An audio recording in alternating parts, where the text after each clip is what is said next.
Today I've got a mouse that caught my attention because it looks an awful lot like the Razer Basilisk. That's a mouse I enjoyed a lot back when I reviewed it, even though it doesn't really fit my playstyle anymore. I've heard about Dream Machines before, but this is my first experience with the Dream Machines mouse. They're certainly not riding the lightweight trend here. This is a pretty chunky boy. It's also dirt cheap too, so we're gonna see if it's worth a look. You ready? Let's go!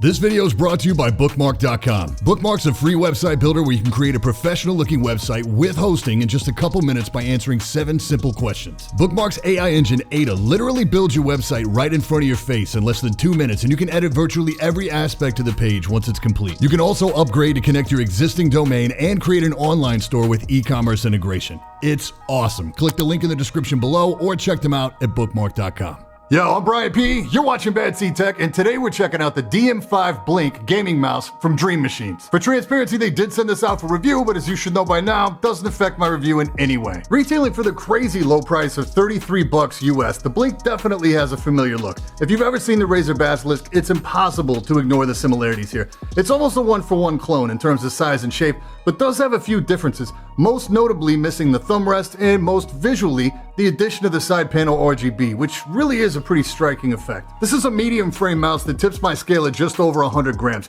It measures about 124 millimeters long, 58 at the front, 59 at the grip, and 64 millimeters at the rear, with a height of about 42 millimeters. It's an ergo-shaped 8-button mouse. Front triggers are Huano blue switches.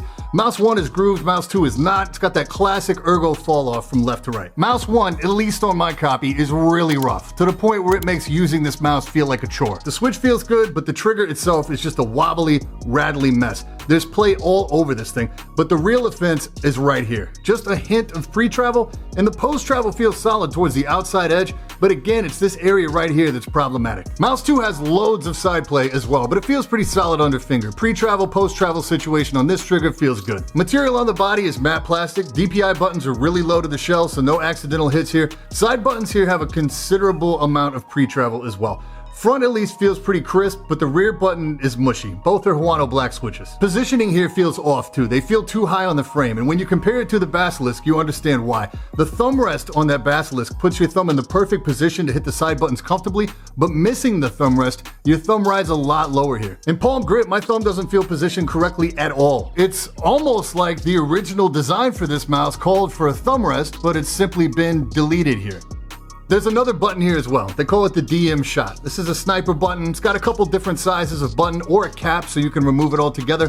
These switches are plastic and the quality is pretty sus. Too much force and it feels like you broke it. The front comes out and then the whole switch kind of snaps back into place. It's not solid versus the same design and function on the Basilisk. Alright, look, in the interest of brevity, I'm gonna stop beating this dead horse comparison between this mouse and the Basilisk. I think we all know what it is. So I'm not gonna bring it up again until the conclusion of the video, or we're gonna be here all day. Scroll wheel here feels pretty good. Rides really low to the triggers, light tactile, rubber coated. By itself, it's quiet, but it does pick up some rattle from mouse 1. 24 steps, really smooth, feels stable. Actuation is exactly what you'd expect from a Huano switch.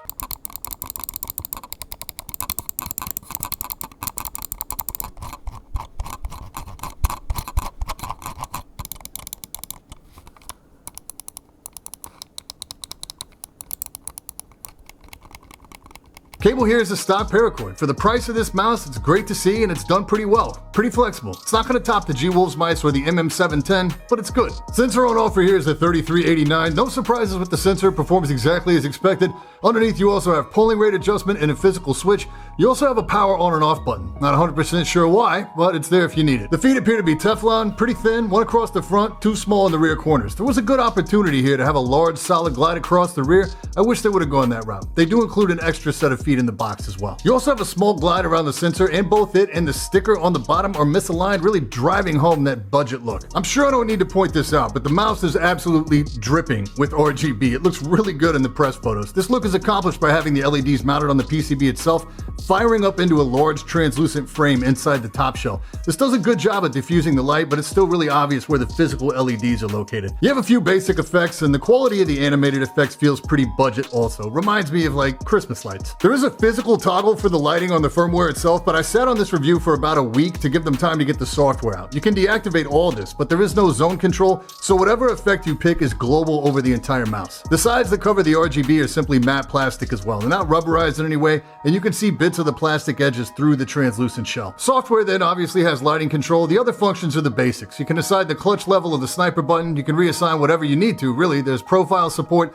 6 levels the DPI adjust. These are adjustable in steps of 100, XY independent, and you can deactivate whatever steps you don't need. Lift-off distance here is static, and it's locked at 1.8 millimeters. As for performance, this mouse is like twice as heavy as the MM710 I've been maining lately, and while with my hand size I can fingertip this mouse, it's definitely intended for palm. So it's accurate and stable, and the 3389 behaves as expected, but I'm not very fast with it. I'm not breaking any PRs with this guy. This is a good option for low DPI arm aiming, and I don't really think the surface choice is a major factor here.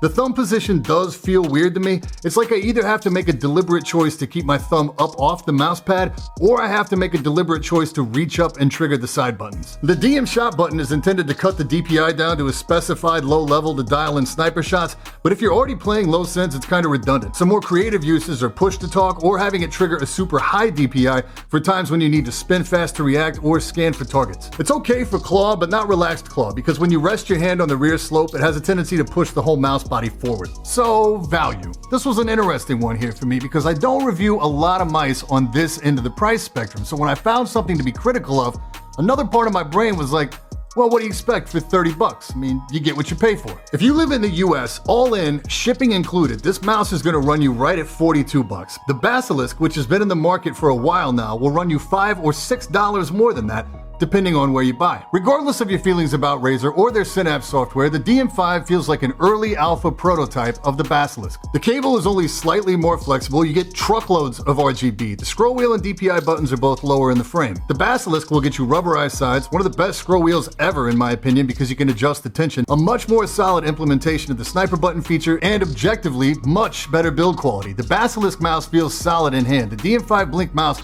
does not, but it also ties you to Synapse software. That's a stopping block for a lot of people, and the Basilisk weighs about 10 grams more. What it comes down to is how much you love or hate the thumb rest. Only buy this mouse if you like the shape of the Basilisk but don't want to deal with that thumb rest. If you didn't like the shape of the Basilisk, the size didn't work, it wasn't comfortable for you, you're not gonna like this either, because outside of that thumb rest, they feel identical in hand. It doesn't get a recommend from me. It feels like a low quality copy with just enough changes to avoid a patent infringement suit. As always, links in the description for everything we talked about today. Any questions, hit me in the comments or drop by the Discord. And that's it for this time. I'm Brian P. Thanks so much for watching. Don't forget to hit that like button, hit that sub button, and until next time, stay up.